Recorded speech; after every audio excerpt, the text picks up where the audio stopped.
Magandang umaga! Narito na mga unang balitang hatid ng GMA Integrated News. Ginit ni Pangulong Bongbong Marcos na walang bansang kumikilala sa 10-dash line na pasya ng China para angkinin ang malaking bahagi ng South China Sea. We have not rejected any proposals that China has made to us, but the premise is something that we question. And that premise that China has made is that their territory follows what is now described as a 10-dash line. This is not recognized by any country, any international body, certainly not by the Philippines. Ang issue sa South China Sea ang isa sa mga pinag-uusapan ngayon ng Pangulo at ni German Chancellor Olaf Scholz sa Berlin. Sabi ng Pangulo, nahihirapan ang Pilipinas na makipag-usap sa China dahil paulit-ulit daw itong nanghihimasok sa exclusive economic zone ng ating bansa. Hindi rin kinikilala ng China ang 2016 arbitral ruling na nagsasabing walang basihan ang 9-dash line ng China sa South China Sea. Sabi naman ni Chancellor Scholz, mahalaga sa kanila ang pagrespeto at pagsunod sa international laws tulad ng United Nations Convention on the Law of the Sea o UNCLOS at ang arbitral ruling. Respect for international law is of the greatest importance for us, and the same is true for the laws, international law that govern international navigation. We support Philippines in ensuring that the rights are being protected. Wala pang direktang sagot ang China tungkol sa sinabi ng Pangulo sa kanilang 10-dash line. Una na ang sinisi ni Chinese Foreign Minister spokesperson Wang Wenbin ang Pilipinas saan nila'y mga paglabag at pag-uudyok ng gulo sa dagat. Yan daw ang nakakasira sa dialogo at kooperasyon ng dalawang bansa. Gayunpaman, handa pa rin daw silang makipag-usap sa Pilipinas habang ginagawa ang lahat ng hakbang para protektahan ang kanilang teritoryo at sovereign rights. Tumataas ang bilang ng mga nabibiktima ng hijack profile scam, sabi ng Philippine National Police Anti-Cybercrime Group. Sa datos ng PNP-ACG, may naitalang 178 kaso nito mula November 2023 hanggang February 2024. 89 dyan nitong nakaraang buwan lang. Kapag daw may naklik na link na nagalok ng papremyo o trabaho, dito na posibleng ma-hijack ang inyong account at gamitin ang inyong profile para manghingi ng pera sa inyong mga kakilala. Para hindi mabiktima, payo ng pulisya, huwag basta-basta pumindot ng link sa social media. At huwag din basta-basta mag-download ng mga attachment.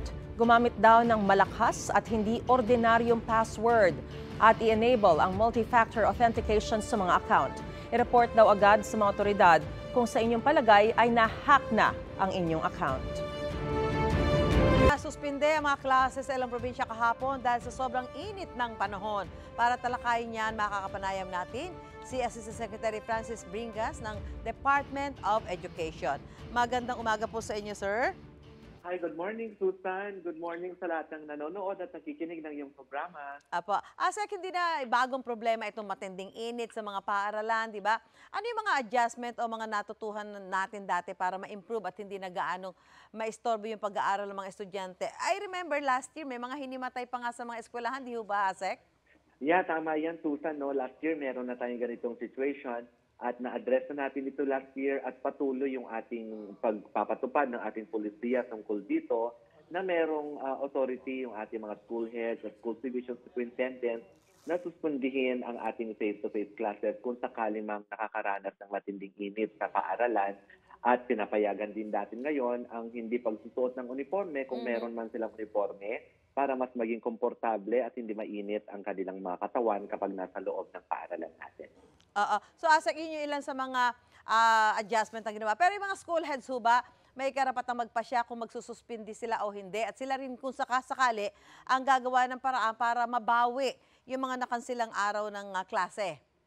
Yes, definitely, Susan. Since they are the school managers, meron silang ganong authority na naibigay sa kanila at ina-expect natin that they will exercise very wise discretion when it comes to suspension of classes, including yung pagbibigay ng mga intervention activities for lost hours inside the classroom. Opo, Asek, eto ho, nako, nagbabalaho yung pag-asa Lalo pa raw titindi yung init sa mga susunod na buwan. Paano ho ba ito pinaghahandaan ng DepEd? Ito ba'y naiano na natin? Nakaskaded na ba sa lahat ng mga paaralan para alam nila ano gagawin kung mas titindi pa nga yung naranasan nating init ng panahon? Well, yes, until May daw ang sabi ng pag-asa, ang ating El Nino, at definitely itong ating policy na ito ay cascaded na sa kanila at magkakaroon din tayo ng mga reiterations para mapaalalahanan sila sa lahat ng kanilang mga gagawin. Ibig sabihin, dapat sila, alam na rin nila talaga kung ano yung gagawin kung sakasakaling makakaranas na sila ng napakatinding init pa. Tama yan, Susan. At siguro naman yung nararamdaman nila ay nararamdaman lahat ng mga tao doon sa loob ng paaralan. So they should be able to exercise their authorities over that. Apo, Asek, mapapabilis ba yung transition para maibalik na sa Hunyo yung simula ho ng klase? Well, napabilis na natin actually, no, dahil after ng ating consultations, instead na yung original plan natin na 5 years na transition to June, mukhang ngayon ay hanggang 3 years na lang yung pagbabalik natin sa June na opening. Yun. Okay, ito may iba lang tayo ng usapin na Asek. Pwede na ho ba kayong magkomento doon sa panawagan ng ilang teachers group na itigil muna ang catch-up Fridays? Yung panawagan na i-suspend yung ating catch-up Friday ay hindi tayo sumasang-ayon dyan. Instead, tayo ay magpapaigting o mag-enhance ng ating implementation ng ating catch-up Fridays. We are still in the 3rd month of implementation at definitely may mga adjustments tayong kailangan gawin at meron tayong mga feedback coming from our field at yan yung mga i-address natin para mas mapaganda yung pagbibigay natin ng implementation ng catch-up Fridays. Opo, syempre may mga concerns yung mga guro na binigay sa inyo. Ano yung pwedeng pagbigyan at solusyonan agad doon, Asek? Well, unang-una siguro dyan yung provision natin ng ating mga options for learners and reading materials in relation to Catch-up Friday para hindi maging additional cost sa ating mga learners or teachers and even parents. At syempre yung pagbibigay ng structured activities para sa mga subjects na kukunin natin sa Catch-up Fridays. Okay, maraming salamat po, DepEd Assistant Secretary Francis Bringas. Magandang umaga po sa inyo, sir. Good morning, Susan. Thank you so much. Thank you so much po.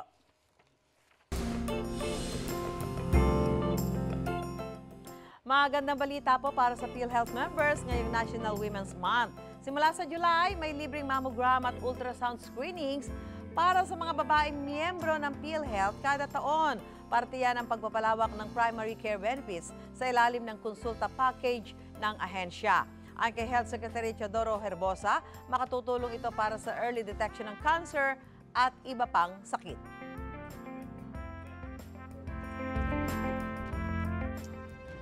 Bumaba po ang average life expectancy o inaasahang haba ng buhay ng tao sa buong mundo noong kasagsagan ng COVID-19 pandemic. Base yan sa pag-aaral. Sa datos ng Institute for Health Metrics and Evaluation noong 2020 at 2021, 84% ang ibinagsak ng life expectancy sa 204 na bansa. Lumampas din sa pag-aaral na 22% ang itinaas ng rate of death o bilis ang pagkamatay ng mga lalaking 15 years old pataas. 70% naman sa mga babae sa parehong edad at panahon.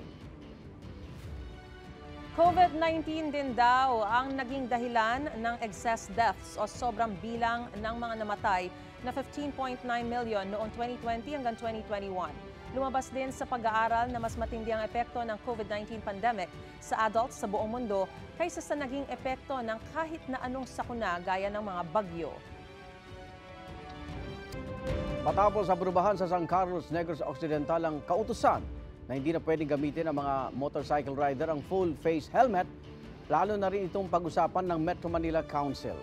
Para sa reaksyon ng mga rider, may unang balita live si James Agustin. James! Gan, good morning. Iba-iba yung dahilan ng mga nakausap ko motorcycle riders kung bakit full face o half face helmet ang kanilang ginagamit sa kanilang mga biyahe. Pero karamihan naman ay pabor kung sakaling magkakaroon ng kautusan dito sa Metro Manila na half face helmet ang kanilang gamitin. Tulad na lamang na ipinapatupad sa isang lungsod sa Negros Occidental. Gano'n na kayo katagal gumagamit ng half face? Bilang delivery rider, hindi bababa sa 8 oras ang trabaho ni Conrado kada araw. Sa bawat biyahe, partner niya ang kanyang half-face helmet. Sa full face kasi mainit sa mukha.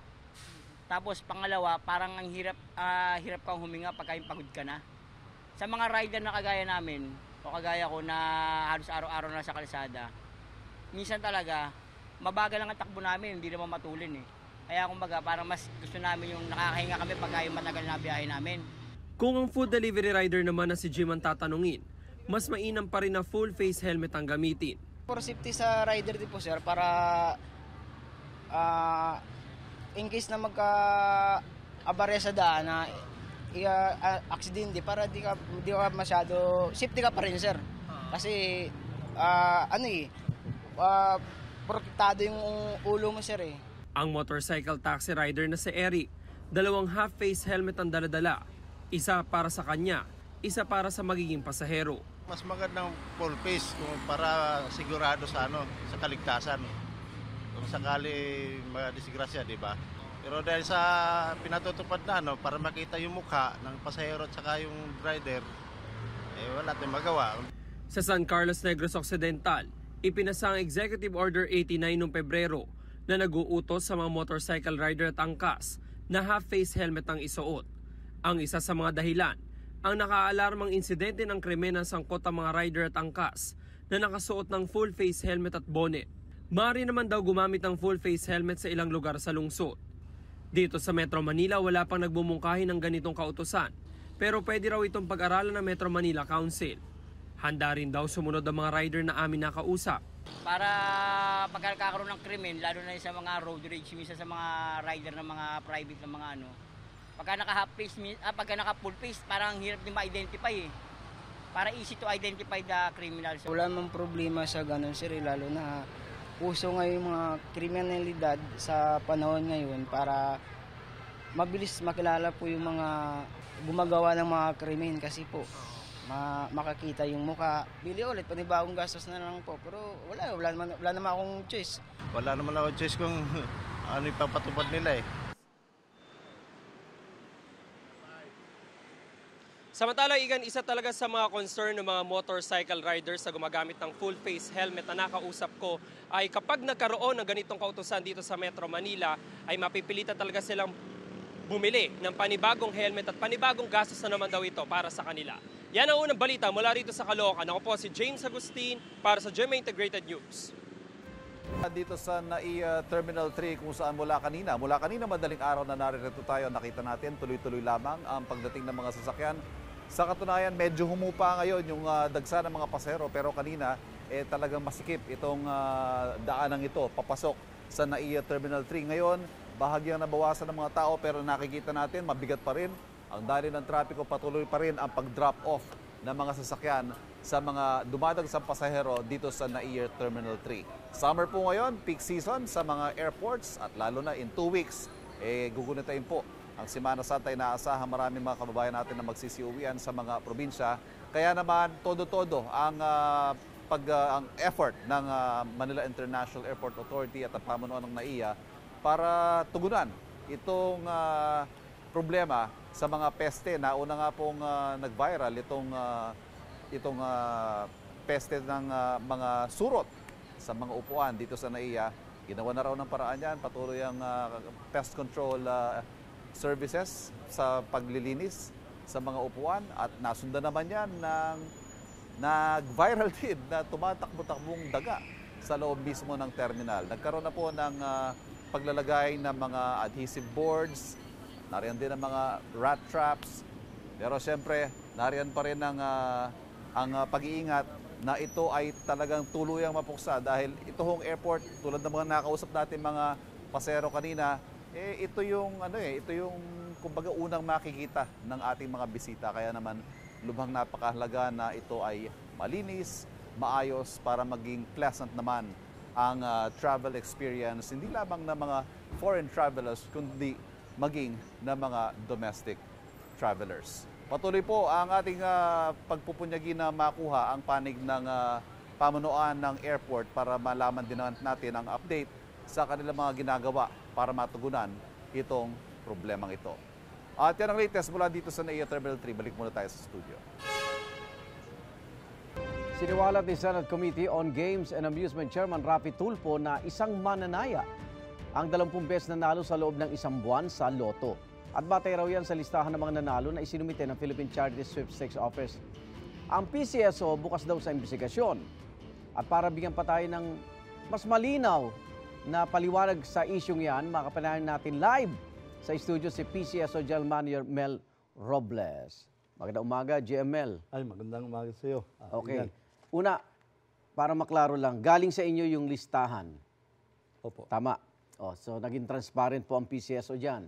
Pangalawa, talaga ba may isang mananaya na nanalo ng 20 beses sa loto sa loob ng isang buwan?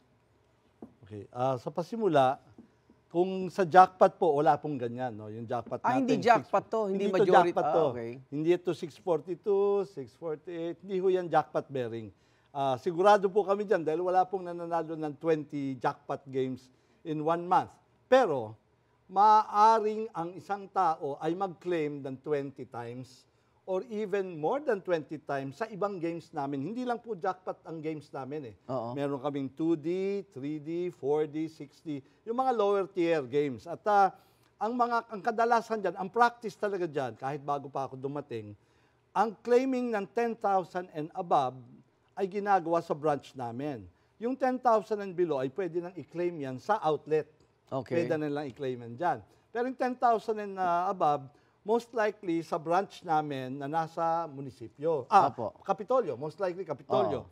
At kung ikaw ay nasa probinsya, ang access mo lang ay outlet, pupunta ka pa sa Kapitolyo kung saan ang aming branch ay nandoon.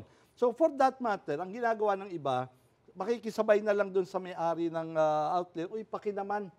Siguro at a discount, maybe, or ibawas mo na pamasahe mo. Kasi yung iba walang ID, minsan physically hindi kaya. So these are regular. Bago pa ako dumating, ganyan na talagang practice yan. Paki-claim.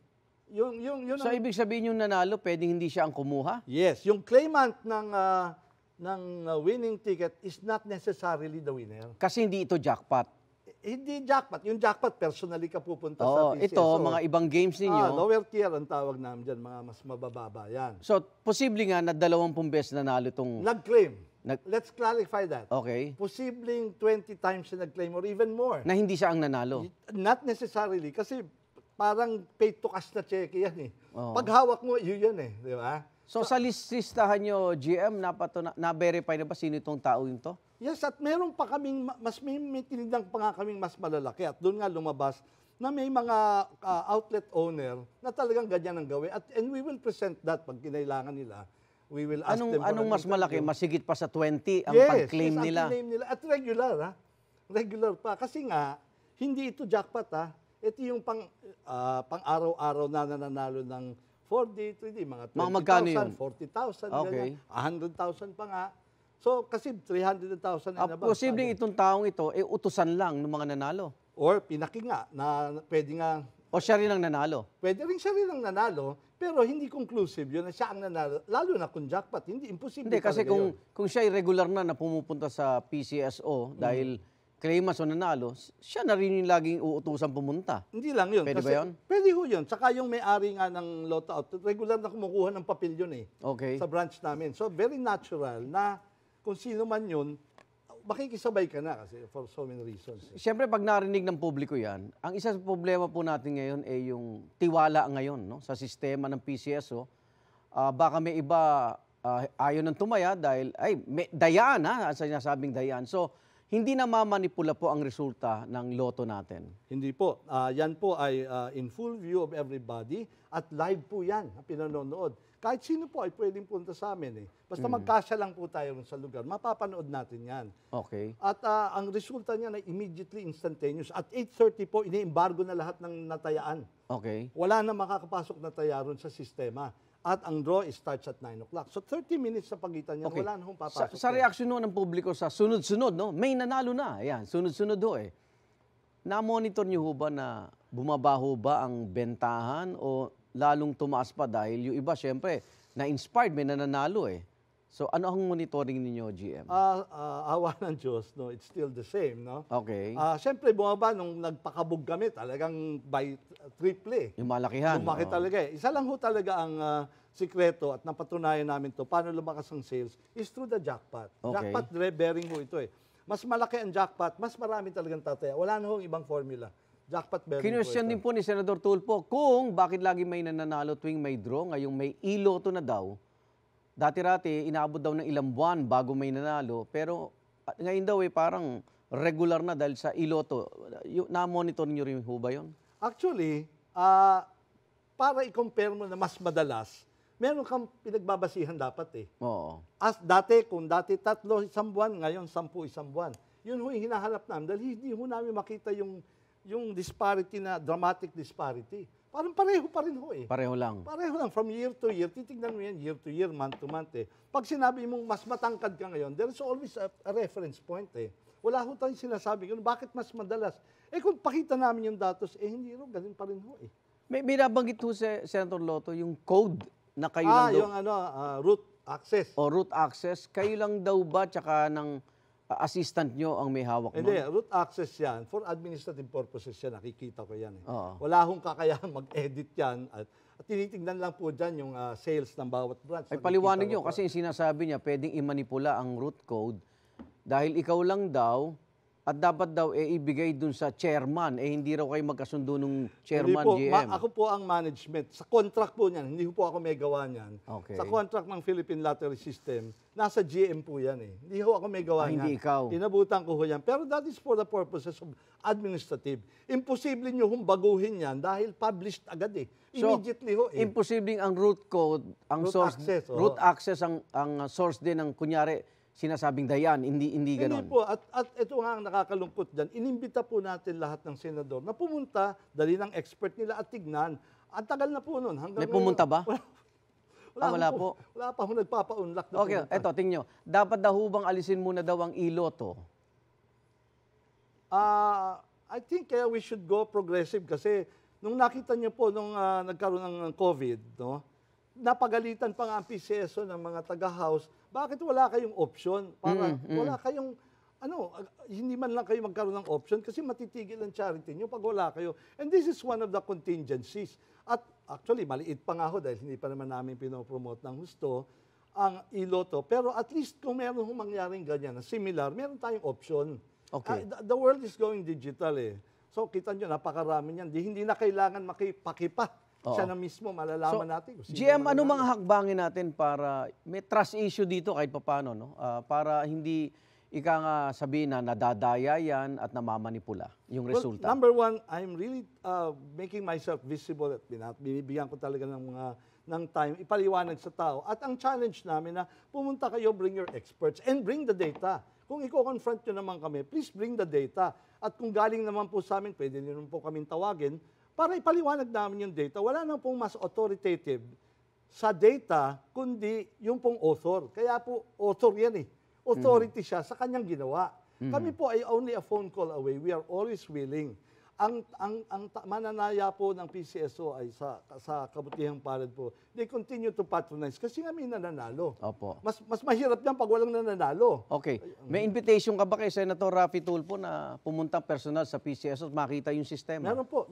It's standing pa po yun. Okay. Hindi lang po siya, pati ho lahat ng members ng committee at iba pa pong senador. Okay. Mensahe sa mga mananaya po. At doon sa mga galit na hindi nananalo. Well, kami po ay nandito para sa kawang gawa. Sa bawat taya, may kawang gawa. Tandaan po natin yun. Yun po ang aming ginagamit na slogan. At tandaan nyo rin po na kahit po kayo basher, tutulungan din po namin kayo. Ako, maraming salamat sa inyong panahon at pagpapaliwanag po. PCSO General Manager Mel Robles, ingat po kayo. Thank you very much po.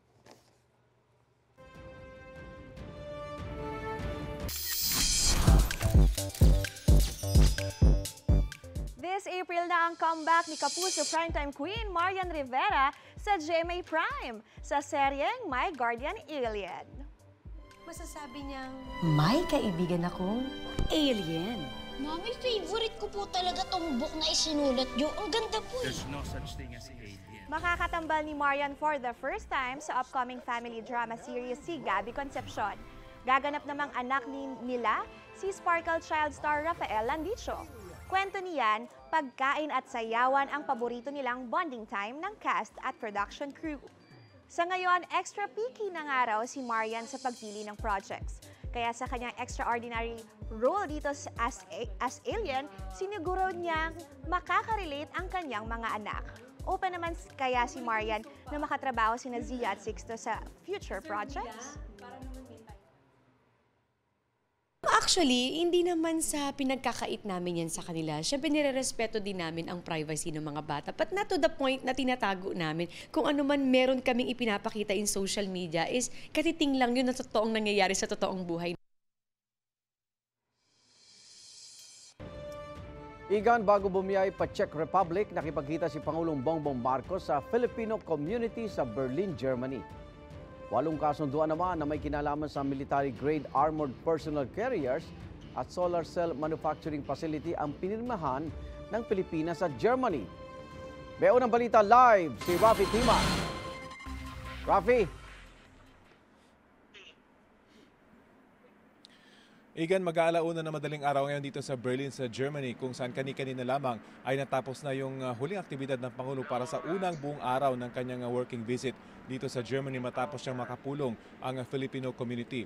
Bago nito ay nakipagpulong din ang Pangulo sa mga business leaders kung saan $4 na bilyong ng investment umano ang kanyang nakuha.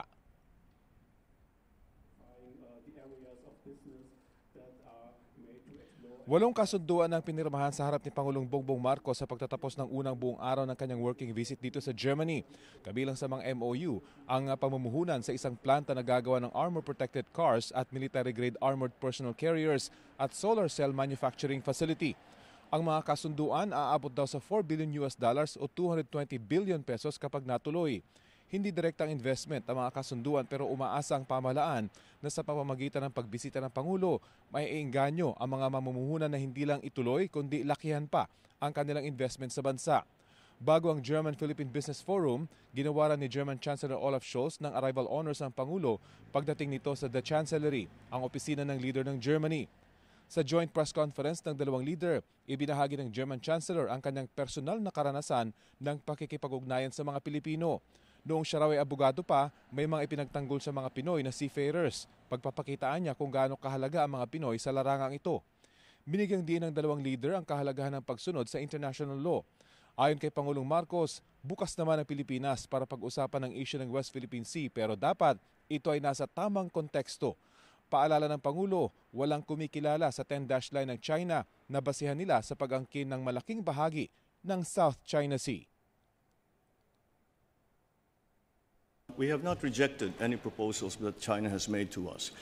But the premise is something that we question. And with that premise that China has made is that their territory is, follows what is now described as a 10-dash line. This is not recognized by any country, any international body, certainly not by the Philippines.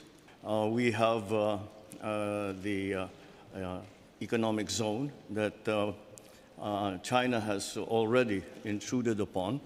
And until that premise that China has made in terms of all its discussions with the Philippines, then it's very difficult to see a way forward. Respect for international law is of the greatest importance for us, and the same is true for the laws, international law that govern international navigation. We have the UN Convention on the Law of the Seas. We've got an arbitral tribunal. I believe it to be very important that each and everyone adheres to the legislation in place. We support Philippines in ensuring that the rights are being protected.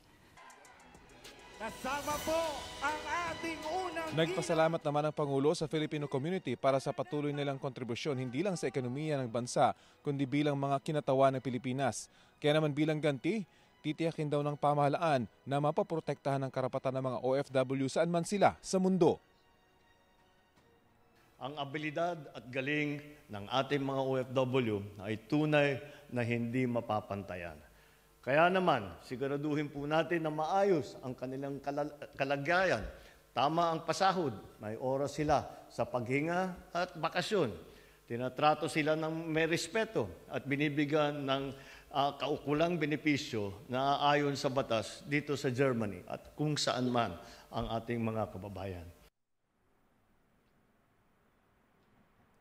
Kasabay ng pulong ni Pangulong Marcos sa mga OFW, nagkilos protesta naman sa labas ng venue ang ilang militanting grupo. Bantay sirado sila ng mga pulis.